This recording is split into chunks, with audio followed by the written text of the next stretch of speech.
Hi guys, it's Debs. Happy Saturday. I thought I'd come on and just discuss Barakat Syndrome since we discussed hypoparathyroidism last week. If you want to look at that video, it should be down there somewhere. So Barakat Syndrome is the other condition that I have, and it's the other reason why I set up this page was just to raise awareness because it's stupidly rare. As I discussed in the hypopara video, hypopara is insanely rare and it's classified as a rare disease. It's probably 100,000 or a few 100,000 known cases worldwide, but it's still so little that it's classified as a rare disease. But with Barakat syndrome, there's less than 200, that's 200, known cases worldwide ever.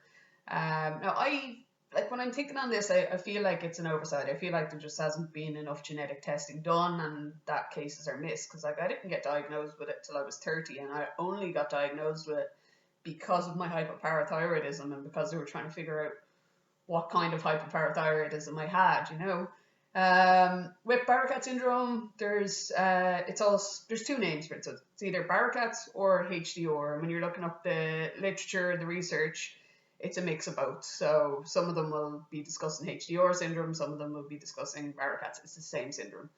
If you're looking for a support group or a big organization that's funded by celebrities, stop looking. Doesn't exist. There's not enough people. There's not enough known. There is a Facebook group on Facebook. Where else would it be?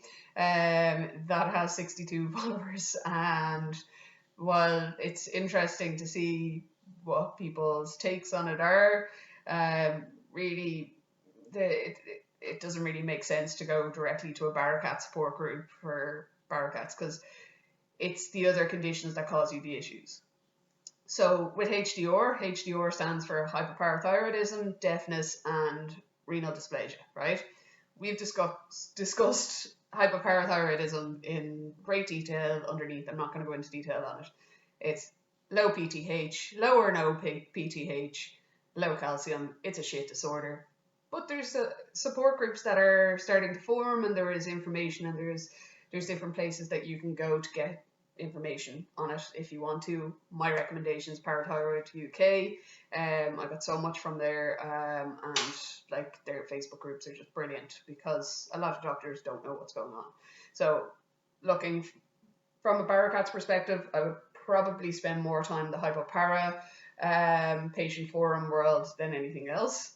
But then deafness wise, there's loads of support groups for people with hearing loss. From my perspective, I have moderate to severe hearing loss. I was born with mild to moderate. It doesn't tend to get worse as you get older. Like there's usual aging reasons for hearing loss. Like I can never say the word, but pregabiscus, something along those lines. Where basically as you get older your hearing declines because you've worked in a noisy place or you've listened to music too loud for too long. In my case I was mild to moderate, now I'm moderate to severe. I wear hearing aids. I have two of them. They're just there, don't know whether you can see them. Some people have cochlear implants that sit on the top of the head. Some people don't wear anything at all from their deafness perspective. It's a personal choice. And then from a renal perspective, so a lot of people would kind of go into the kidney kind of world for looking for support from that perspective. With Barakat syndrome, so like from a kidney perspective, it's mostly structural. So some people might be born with issues within the actual kidney or within the structures that come from the kidney. So you're looking at your ureters, which is the tube that connects your kidney to your bladder, or the tube that is your bladder out to the main world. And yes, I'm a nurse, and yes, I know I'm not good at explaining things, but it's usually structural issues that lie within that for people with Barakat syndrome. So say that's your kidney. My issue was renal reflux. My bladder was here. The tube that connects the two of them, it's called a ureter. See, I know big words. That was going down to here instead of up to here. And the issue with that is you pee, the urine goes down. Instead of ever emptying, so the bladder will fill, the bladder will figure out a way of doing it, the urine will go back up to the kidney, and that obviously causes damage from the inside out. So unfortunately I lost my right kidney as a result of it, I ended up having that removed when I was about 16. They tried to do like reconstructive surgery. I've had more reconstructive surgery than Pamela Anderson. They tried to do reconstructive surgery on my kidneys and it didn't work. But the left kidney is relatively good. I have the equivalent of stage 3 kidney disease, chronic kidney disease, and basically it's all caused structurally, so hopefully it will never decline.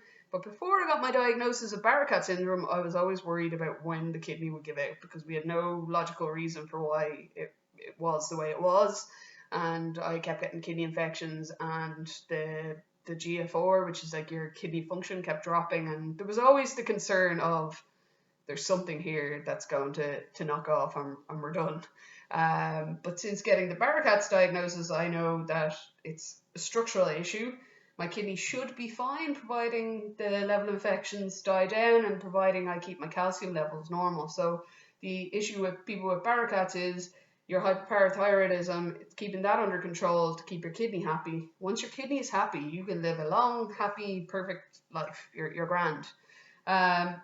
So that's kind of they're the three main conditions with hyperpara: your hyperparathyroidism, your deafness, your kidney disease. With regards to genetics in Ireland, like I remember being an inpatient for one of my reconstructive surgeries. It wasn't a boob job; it was ureters being moved upwards. Very unsexy reconstruction. For one of them, I remember a consultant, now I was only about 8 or 9 at the time, coming around and talking to a group of medical students about genetics. And he was mentioning a condition called Alport syndrome. And I can still remember this because I remember thinking I had Alport. And I didn't know what that meant, but in my head I had been diagnosed with this or whatever. And I thought about it years later. I was like, oh yeah, no, there was someone that was talking about potentially. But that was because I had hearing issues and kidney issues. They just assumed that it was this thing. But they never did genetic testing. It was only years later when I developed hyperparathyroidism and they couldn't figure out why I had it, that they did more testing and realised it was the Barakats. But I remember the endocrinologist ringing me with the genetic results. And she said, she's like, hi, yeah, so just to let you know, you've got Barakat syndrome. And I remember saying, oh, okay, so what does that mean? Nothing really, you just have Barakat syndrome. And I was like, oh, all right, like, do I need treatment? Or, no, sure, you're on everything you're supposed to be on. Like, there's nothing that you need to do. All right, so what does it change? Absolutely nothing. I'm just ringing to let you know that you have Barakat syndrome. And I was like, all right, grand. And then she was like, but just to let you know, there are some other conditions that are associated with Barakat syndrome, including polycystic ovary disease, bicornate uteruses, ischemic strokes, and retinitis pigmentosa. Now, out of that list of 4 things I just said, there's only one thing that scared me, and that was retinitis pigmentosa, and I'll tell you about that in a minute. But with the other ones, like with stroke, anyone can have a stroke at any point. I'm not really worried about that. I think it's kind of a statistic that it'll hit however amount of us anyway. I don't know. I'm not worried about that. The polycystic ovaries, I don't have. I've been checked for. But I do have the bicornate uterus. And I had found out that before I found out about my hypopara. When I had an appendicitis a few years ago, they had done an ultrasound and they were like, oh, your uterus is shaped like a heart.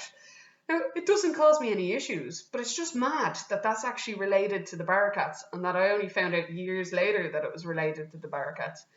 The retinitis pigmentosa was what scared me from her call, because I am an occupational health nurse, so part of my job is trying to accommodate people and help them get back to work and whatever else. Retinitis pigmentosa is basically like you've got black spots forming on your retina, the back of your eye. You're going blind gradually. Now, I was looking after a guy who had it he'd been working in the company for like 20 plus years, and he had developed this and it was getting progressively worse. And all I kept thinking was his biggest fear was he's not going to be able to work. How is he going to be able to support his family? How is he going to be whatever? My biggest fear when she said it was, I'm already deaf. Now I'm going to be blind. What? And like, it wasn't like, oh, you probably won't ever get this. It was just to let you know it's a commonly associated condition. So I'm panicking in my head. So I Google it and I'm like, oh my God, like, what am I going to do? So she sends me out a referral to see an ophthalmologist for 4 months' time. And I'm like, I cannot ruminate for 4 months on this. Like, I can't overthink this for 4 months. So when I Googled it, I found out a normal optician could do this test to look for it. So I went to Specsavers and he looked at my eyes, told me I had 20/20 vision, no signs of this whatsoever, and that it was grand.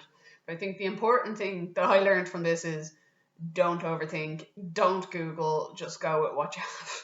I was told I had this genetic condition and this might be a side effect, and it scared the shit out of me. Not worth it whatsoever. So long story short, Barakat syndrome is 3 main conditions. Now 65% of the people, of the 200 people, have all 3.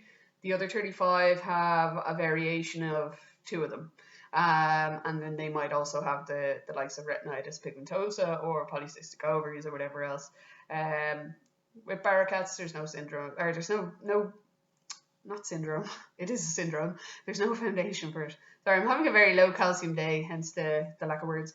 But yeah, there's no foundation or anything for it. It's just a case of you have those 3 conditions. Find support within those 3 conditions, and just take reassurance in the fact that your kidney disease isn't going to get worse once you can control your hypopara. And from a deafness perspective, you should stay where you're at. So that's a really reassuring thing. And yeah, I hope this video helped, and I hope it was interesting. And if it wasn't, I apologize for wasting your time. I'll talk to you next week. Bye.